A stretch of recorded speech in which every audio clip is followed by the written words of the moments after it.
देखिए दोस्तों, अक्टूबर का महीना शुरू हो चुका है और अब हम अपने गार्डन में विंटर प्लांट्स को ऐड करना शुरू कर देना चाहिए, क्योंकि इस समय अगर हम अपने गार्डन में कुछ फूलों वाले प्लांट को ऐड करेंगे या फिर उनके सीड लगाएंगे तो बिल्कुल अच्छा समय चल रहा है इस समय गार्डन में अपने विंटर फ्लावरिंग वाले सीड को ग्रो करने का। आज मैं भी अपने गार्डन में कुछ सीड ग्रो करने वाली थी, तो वही मैं आप लोगों को दिखाऊंगी कौन कौन से इस समय सीड ग्रो कर सकते हैं आप लोग। मैं भी अपने गार्डन में ग्रो करूंगी और मेरे साथ साथ आप लोग भी अपने गार्डन में ग्रो कर लीजिए। बहुत से ऐसे बिगनर दोस्त हैं हमारे जिनको नहीं पता होता है कि किस समय पर कौन से सीड लगाने हैं, तो उनकी भी हेल्प हो जाएगी। तो चलिए, आज मैं अपने गार्डन में कौन कौन से सीड ग्रो करने वाली हूँ, कैसे करने वाली हूँ। और दोस्तों, इस समय सबसे बड़ी बात कि हमारे सारे प्लांट्स, ये देखिए पूरा गार्डन भरा हुआ है। कोई बहुत कम प्लांटर ऐसे होते हैं जो खाली होते हैं, क्योंकि जो समर वाले प्लांट हैं वो अच्छी खासी फ्लावरिंग कर रहे हैं। ये देखिए मेरे सारे समर वाले प्लांट फ्लावरिंग कर रहे हैं। विंटर की मैंने बहुत सारी कटिंग्स भी ग्रो कर दी हैं, तो प्लांटर की भी कमी हो जाती है सीड ग्रो करने के लिए। तो आज मैं एक बहुत अच्छा तरीका आपको ये भी बताऊंगी कि किस तरह से हम अपने गार्डन में वेस्ट का यूज़ करके नया सीड जर्मिनेशन कर सकते हैं। क्योंकि अगर हमें रुकना पड़ेगा, इंतज़ार करेंगे कि हम अपने ये समर वाले प्लांट हटाएँ उसके बाद हम सीड ग्रो करें, तो उसमें तो काफ़ी हम लेट हो जाएंगे दोस्तों। क्योंकि इतने अच्छे फूल खिल रहे हैं तो हम अपने गार्डन से ये प्लांट तो खाली करेंगे नहीं कि सीड लगाने के लिए हम सारे प्लांटर को खाली कर लें और उसके बाद सीड जर्मिनेशन करेंगे। तो हमें घर में जो भी मिलता है सामान पड़ा हुआ, हम उसी में सीड ग्रो कर लेते हैं। तो मैं किस में ग्रो करना है और कैसे ग्रो करना है, कौन कौन से सीड ग्रो करना है, वो सब आपको जानकारी दूंगी। यहाँ पर मैंने मिट्टी पहले से तैयार कर लिया देखिए, और जो मेरे पास 2-4 प्लांटर खाली हैं वो भी मैंने रेडी कर रखे हैं। मिट्टी एकदम भुरभुरी पोरस बनानी है, क्योंकि सीड हमारे बहुत सॉफ्ट होते हैं, छोटे छोटे सीड होते हैं। तो हमें ऐसी मिट्टी बनानी है जिसमें बिल्कुल भी पानी ना रुके और नमी हमेशा बनी रहे, क्योंकि सीड ग्रो करने के लिए नमी की ज़रूरत पड़ती है। यहाँ पर देखिए कि इस तरह से हमारे घर में कप आते हैं दोस्तों, चाय पीने के मंगाते हैं। तो ये मैंने इसका ऊपर का कवर हटा दिया, ये तो बेकार है।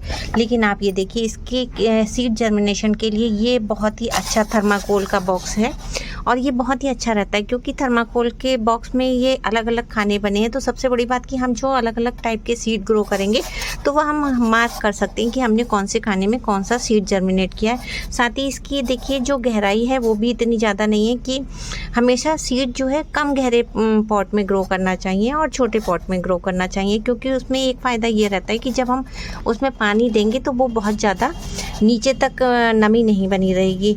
तो चलिए, सबसे पहले इसमें सीड कैसे लगाएंगे, इसमें मैं होल कर लेती हूँ। तो कोई भी आप प्लास, पेचकस वगैरह या कोई नुकीली चीज़ है, आप उससे इसमें होल बना लीजिए। हर खाने में होल बहुत ज़रूरी है दोस्तों। चलिए, मैं इसमें होल बना लेती हूँ।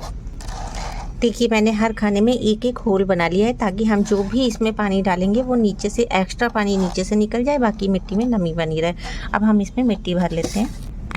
मिट्टी भरने से पहले दोस्तों, वैसे तो आपको पता होगा लेकिन फिर भी मैं रिमाइंड करा देती हूँ कि जो हमने होल किए हैं उन पे गिट्टी का छोटा छोटा सा एक टुकड़ा या फिर कोई भी कपड़े का टुकड़ा आप रख दीजिए, ताकि जो हम मिट्टी है वो पानी के साथ बहकर नीचे से ना निकले। मैंने देखिए छोटे छोटे से टुकड़े गिट्टी के रख लिए हैं। इसके ऊपर पूरी अच्छी तरह से मिट्टी फिल कर ली है। और मिट्टी के बारे में दोस्तों एक बात बता दूं कि हमें इसमें जो हमने मिट्टी बनाई है इसमें रिवर सैंड ऐड किया है, गार्डन की सॉइल में ऐड की है और साथ ही थोड़ा सा कोकोपीट ऐड किया है। इसमें किसी भी तरह के फर्टिलाइज़र को ऐड करने की ज़रूरत नहीं है। आप इसमें फंगीसाइड ज़रूर ऐड कर लीजिएगा। जब भी सीड ग्रो करें तो फंगीसाइड ज़रूर ऐड करना चाहिए, ताकि किसी तरह की बारिश के बाद मिट्टी में फंगस आ गई होती है तो वो इसमें ना लगे। देखिए दोस्तों, ये है मेरे पास कैलेडियम के सीड और इनको मैं एक खाने में ग्रो कर दूंगी। और सीड हमें उतने ही लगाने हैं जितने में अच्छी ग्रोथ हो जाए। एक साथ ऐसा नहीं है कि हमने छोटे से पॉट में लगाया है और कम से कम 50 प्लांट लगा दें। तो 10-15 प्लांट अगर हम एक पॉट में लगाएंगे तो उनकी ग्रोथ भी अच्छी हो जाएगी। चलिए, इनको कैलेडियम को एक खाने में लगा देते हैं। सेकंड नंबर पे दोस्तों ये है मेरे पास डॉग फ्लावर। और जब भी मैं अपने गार्डन के ही सीड है, मैंने कोई भी सीड मार्केट से नहीं मंगाया, तो जब भी मैं अपने गार्डन से सीड निकाल के और इनको स्टोर करती हूँ तो इनमें एक फंगीसाइड इसमें मिक्स करके तब रखती हूँ, ताकि किसी भी तरह की इनमें फंगस ना आए। देखिए, आपको फंगीसाइड लगी हुई दिख रहा है, ब्लू कलर दिख रहा है। तो आपके पास अगर फंगीसाइड है तो आप जब भी सीड ग्रो आपको स्टोर करने हैं तो आप फंगीसाइड या फिर नहीं तो जो वुड ऐश होती है ना उसको भी लेकर और स्टोर करके रख सकते हैं उसमें मिक्स करके। इस तरह से सीड में फंगस नहीं लगेगी। ये है दोस्तों पिटूनिया। पिटूनिया देसी वाला भी आता है, हाइब्रिड वाला भी आता है। मेरे पास दोनों तरह के सीड हैं और मैं इनको भी ग्रो करने वाली हूँ। सर्दियों में सबसे अच्छा जो फ्लावरिंग करता है प्लांट वो पिटूनिया का करता है और उसको ग्रो करने का सबसे अच्छा समय अक्टूबर का होता है दोस्तों। इस समय हम ग्रो करेंगे तो फिर उनको पिंचिंग करके हम बुशी भी कर पाएंगे। जो भी हम सीड लगा रहे हैं उन सबको आप अगर अभी ग्रो कर देंगे तो ये नवंबर तक हमारे फ्लावरिंग देने के लिए स्टार्ट हो जाएंगे, नवंबर की स्टार्टिंग तक। और पिंचिंग करके हम इनको बुशी भी बना सकते हैं। तो चलिए इसको भी लगाते हैं जल्दी से। ये है दोस्तों अलाइसम। अलाइसम आपने देखा होगा कि ये एक प्लांट लगा देते हैं तो हम इसको हैंगिंग बास्केट में भी लगा सकते हैं और प्लांटर में भी लगा सकते हैं। ये पूरे प्लांट को कवर कर लेता है और छोटे छोटे फूल जो हैं पूरे गार्डन में अगर आप कई सारे पॉट बना के लगा देते हैं, हैंगिंग बास्केट में लगा देते हैं तो ये छोटे छोटे फूल बहुत ही गार्डन की सुंदरता में चार चांद लगा देते हैं। और इनको मिक्स मैच करके, जैसे डार्क कलर के कोई फ्लावर लगे हैं उसके बीच में आपने लाइट कलर के फ्लावर लगा दिए, इस तरह से इनको लगा दीजिए। सीड बहुत छोटे छोटे हैं इनके और फूल बहुत सुंदर हैं दोस्तों। तो चलिए इसको अलाइसम को भी लगाते हैं जल्दी से। तो अलाइसम भी हम यहाँ पर लगा देंगे। ये देखिए दोस्तों, ये है दोस्तों बहुत ही अच्छा फ्लावर होता है। इसमें मल्टी पेटल, सिंगल पेटल दोनों तरह के फ्लावर आते हैं, कलर भी बहुत सारे आते हैं। तो ये है कॉम्फ्रेन, ये है ग्लाडिया। ग्लाडिया में मैंने आपको पिछले सीजन में अपना दिखाया था कि प्लांट मेरा इतना पूरे साल हमेशा ये लगा रहता है, लेकिन पिछले साल मुझे कुछ पॉट की ज़्यादा ज़रूरत पड़ी थी तो मैंने सारे प्लांट निकाल दिए थे और सीड मैंने कलेक्ट करके रख लिए थे। ग्लाडिया का प्लांट ऐसा होता है कि अगर आपने एक बार लगा लिया तो वो कई साल तक अपने गार्डन में बना रहता है, लेकिन मैंने अपने गार्डन से सारे प्लांट हटा दिए थे, उस समय मुझे प्लांटर की ज़रूरत थी। तो ग्लाडिया में बहुत सारे कलर आते हैं, बहुत वैरायटी आती है, तो इसको भी हम आप सीड से आसानी से ग्रो कर सकते हैं।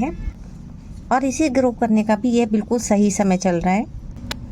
ये मेरे पास दूसरे कलर के डॉग फ्लावर हैं दोस्तों। डॉग फ्लावर में बहुत सारे कलर आते हैं और वैरायटी भी बहुत अच्छी आती है। तो मैंने ये देखिए दूसरे इनको इस तरह से पूरा मैंने रखा हुआ और जब हम इनको तोड़ते हैं तो इस तरह से छोटे छोटे सीड निकल आते हैं, तो इनको भी मैं ग्रो करूँगी। देखिए दोस्तों, ये सीड बहुत छोटे छोटे हैं तो इनके ऊपर हम जो मिट्टी की लेयर डालेंगे वो भी बहुत ही हल्की हल्की लेयर डालनी है। बहुत ज़्यादा इन सीड को दबाना नहीं है, नीचे बहुत हल्की सी लेयर से, ताकि ये सीड अच्छी तरह से जर्मिनेट हो जाए। ये दोस्तों 4 o'clock के सीड हैं, बहुत ही सुंदर फूल होते हैं। इसमें भी येलो कलर, पिंक कलर और जामुनी कलर, 3 कलर मैंने देखे हैं। और इसको 4 o'clock के नाम से जानते हैं क्योंकि शाम को 4 बजे के बाद ये फ्लावर खिलता है और अगले दिन सुबह तक ये फूल खिला रहता है। बहुत ही सुंदर फूल लगता है। अगले नंबर पे दोस्तों ये बेबी चाइना डॉल के नाम से फ्लावर आता है। इसमें भी 2 कलर आते हैं, मैंने येलो और मैजेंटा सा कलर देखा है, कुछ डार्क रेड में, और ऑरेंज भी देखा है दोस्तों। तो इसको भी आप ज़रूर लगाइए। तो ये जितने भी विंटर वाले फ्लावरिंग सीड हैं, चलिए इनको हम जर्मिनेट कर देते हैं। यहाँ मेरे कुछ पॉट हैं, इनमें मैं सीड लगा के फिर आपको दिखाती हूँ। प्लांट को लगाने के बाद दोस्तों इसमें कभी भी मग से या किसी और चीज़ से पानी नहीं डालना चाहिए, क्योंकि उससे क्या होता है कि एकदम से प्रेशर से पानी जाएगा और हमारे सीड जो हैं अपनी जगह से इधर उधर हो जाएंगे। और हमें हमेशा पंप से ही पानी लगाना चाहिए।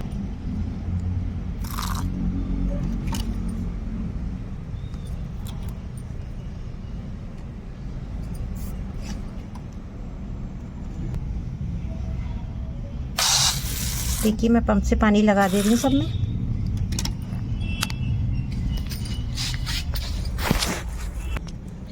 यहाँ मेरे सारे पॉट और जो भी मैंने सीड लगाए हैं सब लग के तैयार हो गए। एक बात का और ध्यान रखना चाहिए दोस्तों कि हमने जो सीड लगाए इस समय तो हमें ध्यान है कि हमने किस प्लांटर में कौन सा सीड लगाया, क्योंकि हमने बहुत सारे प्लांट फ्लावरिंग प्लांट के सीड लगाए हैं। तो क्या करना चाहिए कि या तो आप इसमें किसी तरह से मतलब कोई लकड़ी की स्टिक या फिर इस टाइप से लगा दीजिए, जिसमें आप लिख दीजिए फ्लावरिंग प्लांट का नाम लिख दीजिए, ताकि आपको जब ये सीडलिंग हमारी बड़ी होगी तो हमें पता होगा हमने किस प्लांटर में कौन सा सीड लगाया। इसमें देखिए जैसे मैंने यहाँ पर लिख दिया है कि इस ब्लॉक में मैंने कौन सा लगाया, कैलेडियम लगाया। यहाँ पर कौन सा लगाया, ये मैंने लिख दिया डॉग फ्लावर। यहाँ पर मैंने ग्लाडिया लगाया। तो इसी तरह से इन सब में मैंने लिख दिया है और इसी तरह से मैं एक स्टिक सी लगा दूंगी, ताकि इनमें भी मुझे पता चले कि बाद में मैंने कौन सी सीड किस प्लांटर में लगाए हैं। तो इसको बस इतना याद रखिए ताकि हमें बाद में लगाने में ध्यान रहे। कई बार हम सीडलिंग देख के एकदम पहचान नहीं पाते हैं कि किस फ्लावर प्लांट की सीडलिंग है। तो दोस्तों अगर आपको मेरी वीडियो पसंद आए तो प्लीज़ लाइक कीजिए, शेयर कीजिए, साथ ही मुझे सब्सक्राइब भी कीजिए। न्यू लोग